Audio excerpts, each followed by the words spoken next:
Okay, I'm going to show you how to brine a turkey using Nigella Lawson.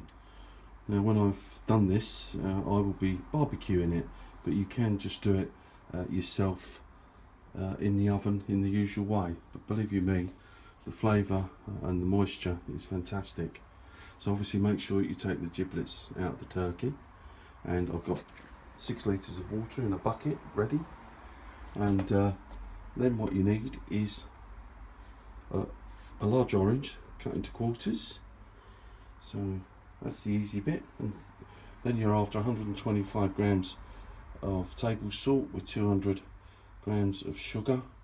And then we've got in this one, we've got the 3 tablespoons of peppercorns, black peppercorns, a bouquet garni, a cinnamon stick, and a tablespoonful of caraway seeds, 4 cloves and 2 tablespoons of allspice berries, and 4 star aniseed, and 2 tablespoons of white mustard seeds.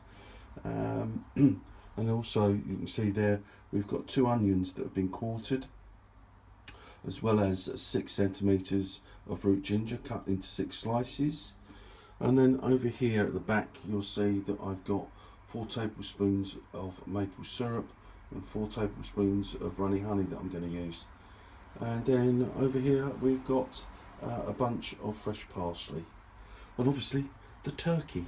So one of the things that you do is you take these oranges, you squeeze those into the water and then chuck the rest of it in. So I'm going to just now pour all of this all into the bucket. So as you can see, I've put all the brine together and put the turkey in there. That's now going to sit in there for the next 2 days. So I've taken the turkey now out of the brine. I've let it stand for at least an hour, hour and a half, and dried it off. And you can see I've trussed that ready to go on a skewer. But you could now put that straight in an oven and cook it in the conventional way, and you will find that that will come out really nice. If you want to know whether it's done or not, then get yourself a thermometer, meat thermometer, and you want it no more than 82, and you need to place it around here. Just stick it in there so it doesn't touch the breastbone, comes down sort of midway, and if that then reaches 82 and belongs, it's over 75. 75 or die, just remember that one. But 82 is about the right temperature, and your turkey will be done, and it won't be overdone, and it won't be dry, although the turkey, when it's been brined, will take a little bit more punishment. But really, if you want to get the flavours and you want your turkey to be moist, try to do that and don't guess it. Just use a thermometer to 82. So I've already set the coals alight, and I'm going to go now and see if they're ready. So as you can see, I've got 3/4 of a tub here of coals. They're Weber coals. I'm not getting paid for this or anything else, but I do use a lot of Weber stuff. You pay more for these coals, but what I've got in there, 3/4 of that chimney, that's going to last at least 3 hours, probably a bit more. And the point of cooking and roasting in this is, you see there's 2 trays, and what you need to do is to split the coals between those 2 trays, and that's what they call indirect. The turkey will then go down the middle, which you'll see in a short while. So these coals, as you can see, are burning well, so they're now ready to be split either side.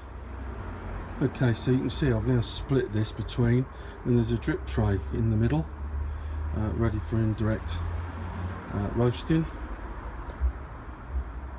And you can now just put the griddle straight on top of there and actually cook the turkey if you haven't got a spit, and that will cook just as well. It's just that when you spit roast, obviously the juices are running around the bird as the bird turns.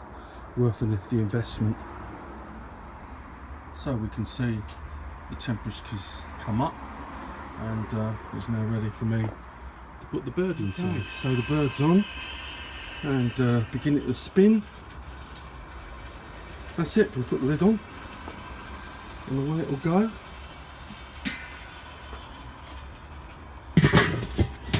see you in a couple of hours.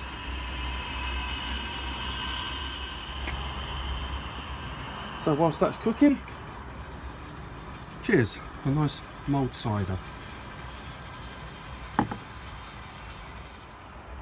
Okay, so this has been in for 2 hours 20. It's a 3.5 kilo bird. You see the temperature's still quite well up, and I'm now just going to test it. And as I say, this is the first time I'm going to open this to see where we're at. Oh, okay, cool. So now I'm going to wait for the bird to come round, and I'm going to put the thermometer in and see where we're at.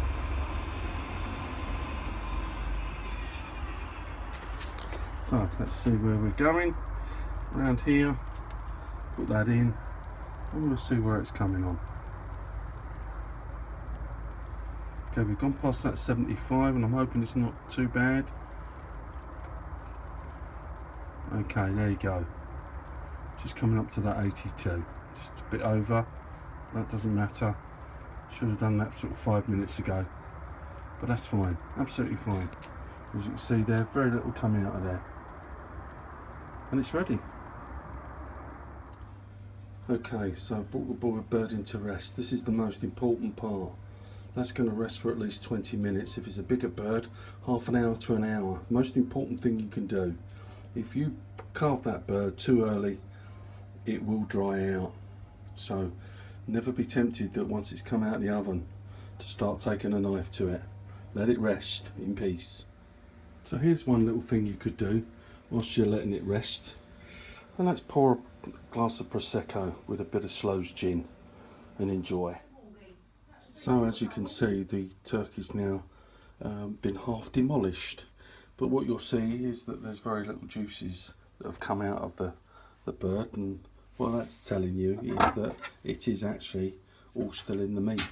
So it just carves very nicely. Have a go, I'm sure you'll enjoy it.